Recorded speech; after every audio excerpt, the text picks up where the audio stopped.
हमारे पास जो कैलेंडर है उसमें 30 दिन का महीना है, कोई 31 दिन का महीना है, कोई 29 दिन का है, कोई 28 दिन का है। सब तितर बितर बिखरे हुए हैं, है ना। जो समंदर में जहाज चलाते हैं उनके पास कौन सा महीना है पता है? 14 दिन के 28 दिन का महीना है। आपके पास कोई सा सप्ताह ऐसा है जो 8 दिन का हो और कोई सा सप्ताह ऐसा है जो 6 दिन का हो? नहीं, 7 दिन का ही सप्ताह है ना। अमेरिका ने हमें एक कैलेंडर दे दिया है जो 31 दिन का भी महीना है, जो 30 दिन का भी महीना है और कोई सा तो 28 दिन का महीना है, और आखिर में बोल दिया कि 4 साल में 29 दिन का फरवरी आएगा। ये एरर है ना, साइन कैलकुलेशन में एरर है ना। एक्चुअल में आप देखने जाओगे तो 13 महीने का साल होता है। हमें सिखाया गया है 12 महीने का साल। जो एक्चुअल चीज है हमारा दिमाग ही ना जाए उधर। 52 सप्ताह, 13 महीने, 1 साल, ये रियलिटी है।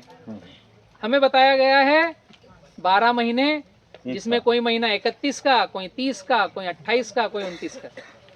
जो जहाज चलाते हैं नाविक, उनको पूछोगे तो वो बताएंगे 14 दिन की साइकिल। जो हमारे घर महिलाएं हैं उनका मासिक धर्म जो आता है वो 28 दिन की साइकिल पे आता है। माहवारी जो आती है 28 दिन। जो समंदर में ज्वार भाटा आता है वो 14 दिन के अंतराल पर आता है। अमावस्या और पूर्णिमा 14 दिन के अंतराल पर आती है। तो महीना आपका केवल 28 दिन का होता है, ना कि 30, 29, 31। थोड़ा कैलेंडर को देखना भी हम चेंज करेंगे तो खेती मजेदार होगी। जब पूर्णिमा रहती है और चंद्रमा पृथ्वी के बहुत नजदीक होता है तो समंदर का सारा पानी उठता है और एनर्जेटिक होता है और समंदर में पानी का भरण बढ़ता है। पृथ्वी पर पानी उतना ही है, लेकिन पूर्णिमा पर भरण होता है। और अमावस्या पर चंद्रमा दिखता नहीं, दूर रहता है, तो पृथ्वी का पानी अंदर सिकुड़ता है। ज्वार भाटा जो आता है ना, नाविक इस हिसाब से अपनी नाव चलाते हैं। तो अमावस्या और पूर्णिमा पर प्रकृति अपना रंग बदलती है। जब जब पेड़ पौधों में रस चूसक कीट पतंग तुड़तुड़ा महुआ मक्खी मच्छर का आपको कमी पेशी करना है तो अमावस्या और पूर्णिमा उनके मीटिंग के दिन रहते हैं, और वह प्रकृति अपनी चरम सीमा पर रहती है और वह ज्यादा से ज्यादा अंडे बच्चे देकर अपनी जनरेशन बढ़ाती है। उस समय अगर आपने पानी का भी स्प्रे कर दिया तो रिजल्ट आता है। ये करके देखो, फर्क लगेगा। उस समय जब हम मिट्टी का स्प्रे करेंगे तो 4 गुना रिजल्ट आएगा। कैसे? ये जो मटमेला पानी हमने इस पत्ते के ऊपर स्प्रे किया, अभी क्या हुआ? मटमेला पानी है, मिट्टी हमने छान दी, इस पत्ते को उस स्प्रे से नहला दिया, और इसके जो छोटे छोटे रोम छिद्र हैं, पानी मटमेला दिख रहा है, वो रोम छिद्र के ऊपर गया, और जो थ्रिप्स है, मेरे अंगूठे पर 2000 थ्रिप्स आ सकती है इस नाखून पर, तो कितनी छोटी होगी? उसकी आंख कितनी छोटी होगी? तो ये जो मटमेला पानी उस पत्ते पर गया तो ये जो मिट्टी के कण हैं उस थ्रिप्स को दिखेंगे कि नहीं दिखेंगे? नहीं दिखेंगे। थ्रिप्स को दिखेंगे, हमको नहीं दिखेंगे। आपको नहीं। जो पानी में मटमेली मिट्टी है वो उसको बहुत ज्यादा दिखती है, हमको रोम छिद्र नहीं दिखता है। लेकिन रोम छिद्र से जो हल्का सा पानी आया उस पे ये मटमेले पानी का स्प्रे जाता है तो वो जो रोम छिद्र से न्यूट्रिशन जो बाहर निकल के आया है उसकी खुशबू बदल देता है। मिट्टी जब किसी में भी मिलती है तो उसको सोख लेती है। तो जो वो पौधा एक ओरा बिखेर रहा है, जो व्हाइट फ्लाई थ्रिप्स माइट्स को बुलाता है, वो ओरा बिखेरना बंद होता है, खुशबू में चेंज आता है, और हरापन देख करके जो व्हाइट फ्लाई थ्रिप्स मच्छर मक्खी आते हैं उनको यहाँ पत्ते पर मिलती है मिट्टी, हल्की लेयर मिलती है मिट्टी की। मिट्टी को कौन खाता है? वो तो खाने आया क्लोरोफिल। साइंस समझना चालू करो। थ्रिप्स माइट्स व्हाइट फ्लाई को ये दिखती है मिट्टी, जैसे ही वो चट करता है उसको टेस्ट आता है मिट्टी का। अब हमने जो मिट्टी ली है 5 फीट गहरी, उसमें न्यूट्रिशन बहुत सारा है। जो फोटोसिंथेसिस करने के लिए स्टोमा खुला, पौधे के पत्तों के रोम छिद्र खुले, उनमें ये हल्का सा मिट्टी का कण अंदर गया और ये न्यूट्रिशन उसने एब्जॉर्व किया, तो ये हो गया उसका भोजन। और व्हाइट फ्लाई थ्रिप्स माइट्स को मिली मिट्टी, और बहुत सारे ऐसे इल और ये हैं जिनकी आंतें नहीं होती है। तो जब मिट्टी खाते हैं तो वो पचा नहीं पाते हैं, तो उनको भूख लगती नहीं बाद में डबल से, और भूख लगती नहीं तो वो एक बार खा करके घूमते रहते हैं, फिर उनको खाने की इच्छा होती नहीं, फिर वो चले जाते हैं। पहला जो ज़्यादा दिमागधारी है, जो हरा मच्छर ज़्यादा एजुकेटेड है, पढ़ लिख करके आया है, उसने देखा मैं इस पत्ते पर बैठा हूँ, यहाँ तो मिट्टी है, ये मेरे लिए नहीं है, तो वापस वो मेड़ पे जाएगा और मेड़ पे जो हरे पत्ते हैं उनको खाएगा। जो थ्रिप्स एजुकेटेड है, दिमागधारी थ्रिप्स है, वो कहेगी यहाँ पर तो मिट्टी मिट्टी है, ये पत्ता मेरे लिए नहीं, हरा दिख रहा है बट ये मिट्टी मेरे लिए नहीं है, क्योंकि मिट्टी उसका भोजन नहीं है। तो वापस उड़ के जाएगी मेड़ पर, अपना जो भी हरा पत्ता होगा उसको चूसेगी, खाएगी।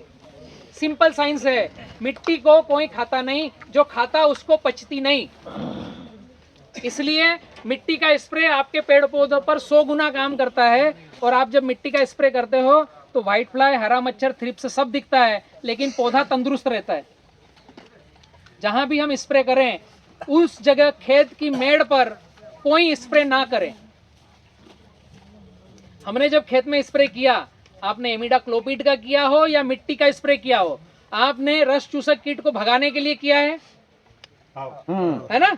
तो जब यहाँ स्प्रे किया तो यहाँ से भगकर कहाँ जाएंगे, मेड़ पर। अगर मेड़ पर हम चारा मार दवाई डालकर पहले ही चारे को मार चुके हैं, जो कि हम करते हैं, पहले कर तो हमें ते तीती चूसक कीट कहाँ जाती। अभी यहाँ हमने अभी पड़ोसी ने भी हरे मच्छर की दवाई डाली है, मैंने भी हरे मच्छर की दवाई डाली है, और मेड़ पर कुछ नहीं है।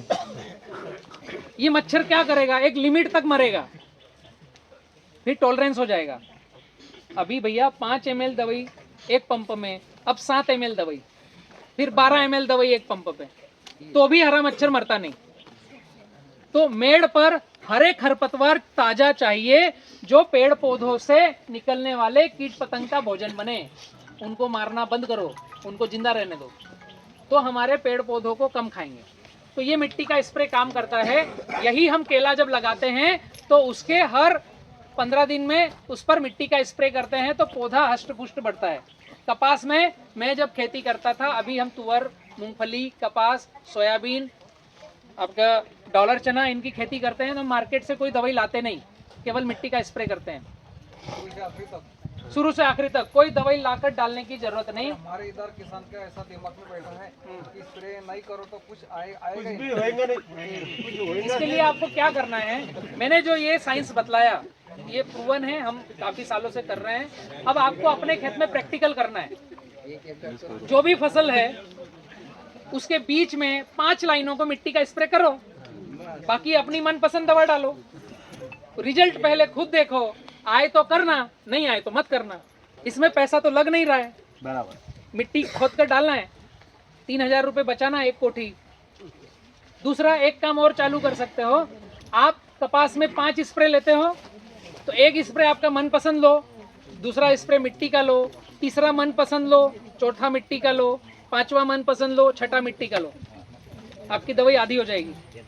और जो हर बार दवाई का प्रमाण बढ़ाकर डालना है उसकी जरूरत खत्म हो जाएगी, वो टॉलरेंस नहीं होगा और आपको कम मात्रा में ही रिजल्ट ज्यादा मिलेगा, क्योंकि बीच में आपने उसका रेजिस्टेंट काट दिया। जो मिट्टी का स्प्रे किया उससे रेजिस्टेंट कट जाएगा, पत्ते पर सारी प्रक्रियाएं चेंज हो जाएगी। करना नहीं करना आपके ऊपर है। हम इस तरह की खेती करते हैं। तो कुछ 2 चीजें मैंने बतलाई आपको किसी भी तरह की फसल को करने के लिए, भट्टी खाद, सॉइल टेस्ट और मिट्टी का स्प्रे। ये 3 चीजें अपनी फसलों में काम में रखो।